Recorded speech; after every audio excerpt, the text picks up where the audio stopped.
Je fais ça tous les jours depuis que je l'ai appris. Cette recette a 100 ans. Dans une grande poêle à feu moyen doux, ajoutez un filet d'huile d'olive. Ensuite, ajoutez un oignon moyen coupé en petits cubes et faire sauter jusqu'à ce qu'il commence à flétrir. Lorsque cela se produit, ajoutez 200 g de tomates cerises coupées en deux, une cuillère à café de sel, une demi-cuillère à café de paprika doux et remuez jusqu'à incorporation. Après cela, ajoutez 200 g de bœuf haché et remuez jusqu'à ce que la viande libère son jus et brunisse légèrement. C'est le bon point de cuisson, éteignez le feu et mettez de côté. Maintenant, dans une grande poêle à feu moyen doux, ajoutez assez d'huile végétale pour couvrir complètement le fond. Ensuite, ajoutez 900 g de pommes de terre coupées en demi-lune, 1 cuillère à café de sel et remuez jusqu'à ce que les pommes de terre soient légèrement dorées.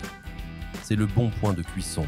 Retirez les pommes de terre de l'huile chaude et absorbez l'excès de graisse sur une assiette recouverte de papier absorbant. Laissez-nous un commentaire avec le nom de la ville d'où vous regardez ceci. J'aimerais vous en féliciter et vous remercier de partager cette recette.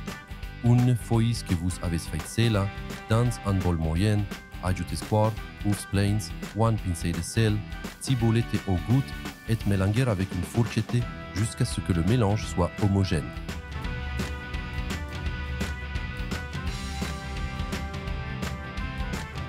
Après cela, pour disposer le plat, dans un petit plat de cuisson avec fond amovible tapissé de papier cuisson antiadhésif, ajoutez les pommes de terre frites jusqu'à ce qu'elles couvrent complètement le fond.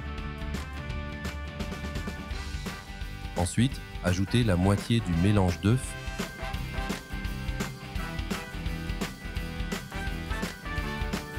le bœuf haché que nous avons préparé. Si vous l'avez fait ici, cela signifie que vous appréciez notre recette. Alors, cliquez sur le bouton « Partager » et partagez cette vidéo avec tous vos amis. Ça ne vous coûtera rien, sauf pour nous, cela fera toute la différence. 200 g de fromage mozzarella coupé en tranches épaisses, le reste des pommes de terre, le reste du mélange d'œufs, mettre au four préchauffé à 350 degrés Fahrenheit et cuire pendant 30 minutes. Mais gardez un œil ouvert. Le temps de cuisson peut varier en fonction de la puissance de votre four. Une fois cuit, retirez l'anneau du moule et transférez la tarte dans une belle assiette de service. Cette recette est prête. Vous pouvez maintenant obtenir une tranche et en profiter. J'espère vraiment que vous avez aimé cette recette. Maintenant, je vais retourner à la section des commentaires et continuer à répondre à tous ceux qui ont laissé le nom de leur ville. Et je vous remercie également de partager cette recette. On se voit à la prochaine recette. Au revoir.